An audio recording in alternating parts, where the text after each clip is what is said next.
All right, so without much ado, let's begin. For those that don't know me from last year, my name is Nathaniel. I'm from the University of Calgary, as well as I own my own game design studio or game studio. I'm doing a research project on gamification for the purposes of teaching language and culture, in tandem with Professor Akiko, who couldn't be here today because she's in Tokyo supervising an exchange program right now. So a brief background on why I decided to do this is because I used to work for Ubisoft professionally for 4 years as a game designer.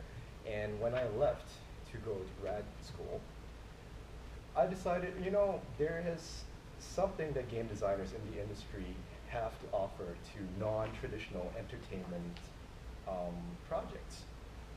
So what I've done throughout my history there is I've been focusing on gamifications on different projects. So right now, as you can see from the video, I work on police law enforcement simulators, I work on language educational games, and other gamification instances such as company advertising as well. That said, these are just projects from this year, last year alone. I'm venturing more into virtual reality, and that's why your presentation was pretty interesting because you focused on VR and Oculus, which is what I'm doing. 英語わかりませんが、ありがとうございま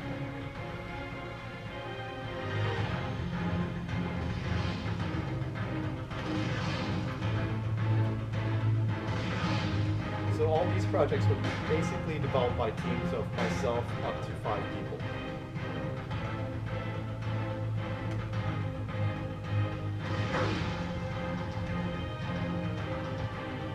This was developed to provide a tool for architecture students and building constructors to visualize. Yes, this was used as a tool to basically give architecture and building construction personnel a way to visualize what their conception buildings might look like in a real-life environment. So everything was modeled with AutoCAD and then plugged into my engine.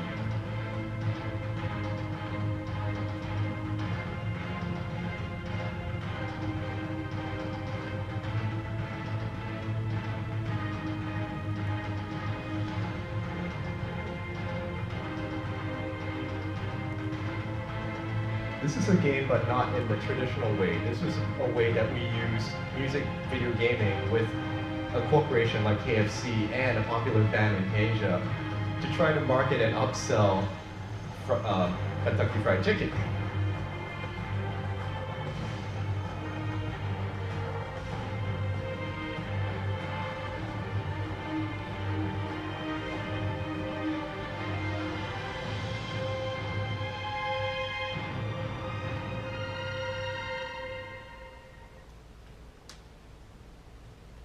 At Replaying Japan 2014, we introduced this new type of prototype language and culture learning video game.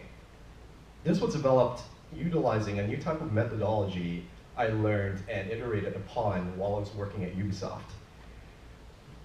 Obviously, I wrote that, so I prefer to utilize game development methodology to prove that game designers and game industry personnel have something much more to offer rather than, okay, you just make toys that move or toys that make a lot of sound and that are nonsense. The design process that we used to create the prototype allowed all parties from game developer, classroom professor to department head to collaborate together on a single project where all their different goals were met. Obviously, as a game designer, I'm worried about having fun, making fun, ensuring immersion. She's more worried about, are my students going to learn anything applicable from this? And he's worried about, okay, she better be teaching this set of curriculum and making sure our students have this before moving on to the more advanced courses.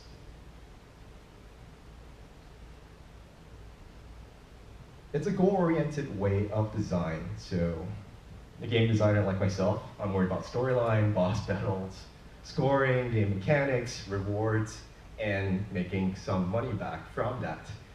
But if you look at the language professor's goals, there is a parallel to what I'm worried about. Storyline, department curriculum, chapter tests, boss battles, game mechanics, writing, speaking, and listening, grading, scoring, rewards, gold star sticker or grades, $2 app purchase versus a $70 textbook. So I noticed this right from the start. So that's why I decided to approach the Japanese language department at the University of Calgary to see if they would like to collaborate on a research project that would allow them or allow us to create a new type of in-classroom tool or out-of-classroom tool even. This tool would then be used by students by themselves because they're motivated to have fun. However, it would still teach them everything applicable in this language course as well. There's been a lot of research involving massive MMOs, basically, massive multiplayer online games when it comes to language learning. We decided to not go with that direction for these reasons. First, I have the expertise to basically create an engine from scratch, which allows me to control a lot of the content going on and reduce a lot of the costs associated with that. We're able, without using mods, without working with someone else's framework, we're able to control language curriculum, we're able to create a storytelling process. We're even able to make it mobile ready. And the biggest thing for me is that by going with a more standalone solution, students and players did not have to wait for another person from Japan or someone who's Japanese fluent in order to communicate and learn with them. So that means that, I can, at midnight, I'm in bed, I just want to relax. Oh, what do I do? Pull out my cell phone. Okay, start playing. That's it. 5 minutes later, I can quit, save my game, and be done. The blueprint of where the research comes in is through the following. Last year, we designed and built the prototype. That's where we presented how the prototype works and how the design process was flushed out. This year, we've tested the motivation, and basically, we're now analyzing the results from that. Later on, we want to test the effectiveness of the content, which will happen sometime in September for a new batch of students for that language class. Analyze the results, and then be able to use those data to iterate on our current prototype. Motivation is really important. Why? Because all three of the previous presentations this afternoon have essentially touched upon that. We want players to cultivate their intrinsic motivation. People and kids and players learn more effectively when they're personally motivated by themselves and not from an external source. So if a 7-year-old kid comes in and his parents say, okay, I'll give you an apple if you play this game or if you learn this much. He says, okay, I'll do it. But what happens if you take away that apple? So, oh, you're getting a bit too old for apples, so just go learn that stuff. Chances are he's not gonna do it. Chances are he's just gonna, okay, I'll go play Super Mario. Whereas if we're able to create an entertaining game experience while teaching new content without the player knowing that he's learning, maybe we got something there. So our study setup involved the following. We used students from a beginner Japanese language class at the University of Calgary. They did have previous experience because when we conducted the tests, this was near the end of the semester and they had gone through 4 chapters of the Genki textbook. No compensation was given though, so people who participated did it out of the goodness of their hearts, which I'm pretty happy about. The workstations used were standard educational institution workstations, Core 7, i7 cores, 4 gigabytes RAM, integrated graphics card, and standard 25-inch screens. purpose of the study for me was to be able to analyze certain questions and the responses of those questions, such as, did you have any previous gaming experience? Have you played gaming, educational games before? What's your level of Japanese before playing this prototype? By answering and finding out the responses to these questions, I would then be able to ascertain if there was any improvement after playing the game, or the prototype, sorry, and if students were really finding our prototype to be a better experience than what they've played before. Demographics, surprisingly, we had an even breakdown of 50% male, 50% female, which was not planned at all because this was a completely voluntary turnout. And added to that, since we're in a university, I could not get little kids to come in and play. I apologize, but little kids that go to university scare me as well, all right, because they're a bit too smart for their own good. So, but we had a good age distribution between 18 to 45 plus, which I was really happy about. 75% of them had previous edgy gaming experiences. When asked, how fun would you rate previous educational games that you've played? 2.2 out of 5, which is not bad, it's still somewhat fun. And how would the general Japanese level of knowledge that they had was at 2.3, so somewhat lacking. It has to be stated though that since they voluntarily showed up for this test, they were already pre-motivated to learn something. I'm going to play this while we go through the task list.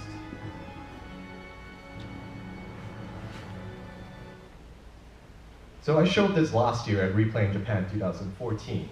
Basically, when our participants went through the tests, they were required, this was the curriculum or the content that we included in the prototype. We limited the use of kanji to just numbers. We used mostly romaji to represent the Japanese and the spoken dialogue, which was accompanied by English translations at the bottom. Why did we use romaji?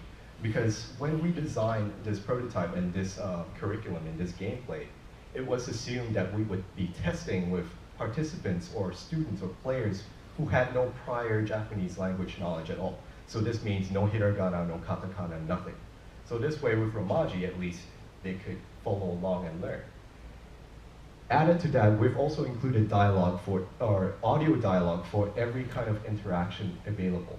This way we cover the hearing component, the written component, and the reading component. We made it more of a adventure game, a third-person adventure game, much like Professor Layton, because we believe that we wanted to immerse the player and participants in the experience of the world.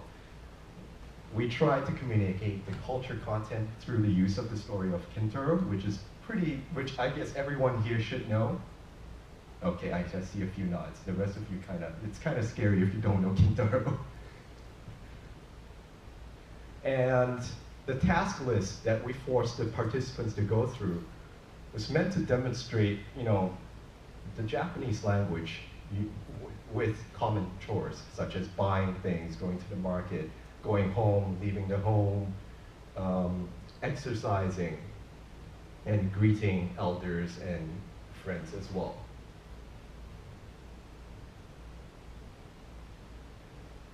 Now, here comes the best part.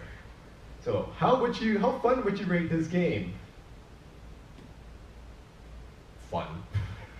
Not extremely fun, just fun. Some of the responses included, they loved the storyline. They would have rated it higher if it was easier to move the character. Storyline was simple to follow. It was fun for an educational game. That said, it must be noted that obviously for a prototype, there were a lot of bugs. They were all pre-warned and pre-declared. However, it's interesting that even participants with that knowledge in mind, they still subconsciously factored that into their ratings. This leads to the conclusion, and you can also assume that presentation, bug fixing, polishing, the expensive parts of game development are really important when it comes to the reception of your product. So I know very often in education and academia, we tend to not worry about those because, oh, they're not important, that's not the research goal. However, it is because participants still factor that when they're evaluating and giving you the results of your research.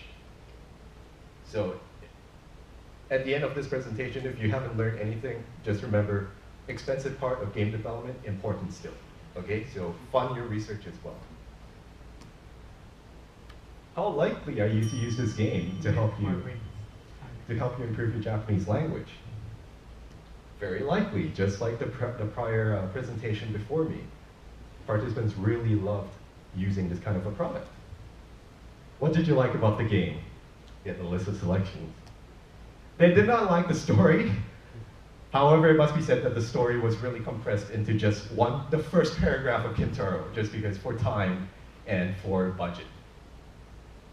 They hated the exploration gameplay because Kintaro walked like this in-game. Really slow. They loved the audio. They loved the English. And I love that. I just love that response. If you plan on selling a more complete version of this game, I'll buy it. What did they not like? The exploration gameplay, just because of the slow movement. How much new Japanese knowledge did you learn from just this prototype? A moderate amount of new content. Again, this is significant because these group of participants have already finished and almost finished a first level course of Japanese language. This is because we include a lot of short form and more conversational dialogue more conversational dialogue. From the textbook, if I speak to you in pure academic Japanese, you'll look at me on the street and go, "Chotto hen yo," right? So how will we rate it? We would rate it much better than the previous educational games that participants have played before. Would you enjoy playing a similar game again? 100% said yes. I'm not rounding up. This is actually 100% response.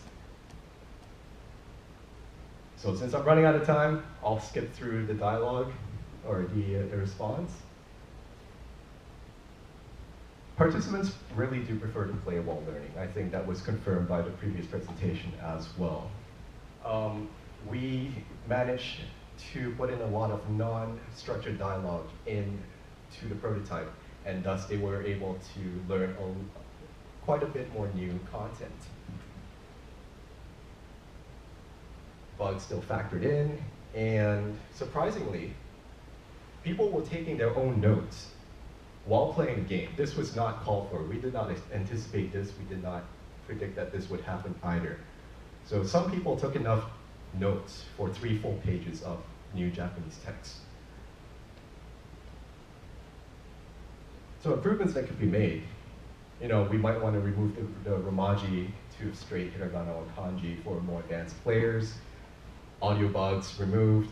Basically, this list is just full of gameplay iterations and polish and tweaks that we could have done. Was this a success? I'd say yes. For a budget of $5,000 Canadian, we did pretty good. There was just 1 person or 2 people working on the entire prototype for a month. And the most important thing is that players do appreciate this kind of gamification of educational experiences. And that polish, again, is really important in the reception of your product. Moving on, obviously we need more funding to continue iterating on this. And we will be testing with a new batch of participants coming this fall. There are still professors that are resistant to the idea of using games to communicate their classroom content. And that is it. Thank you very much. Thank you for your presentation. All presented coming to the front. We have 10 question time. And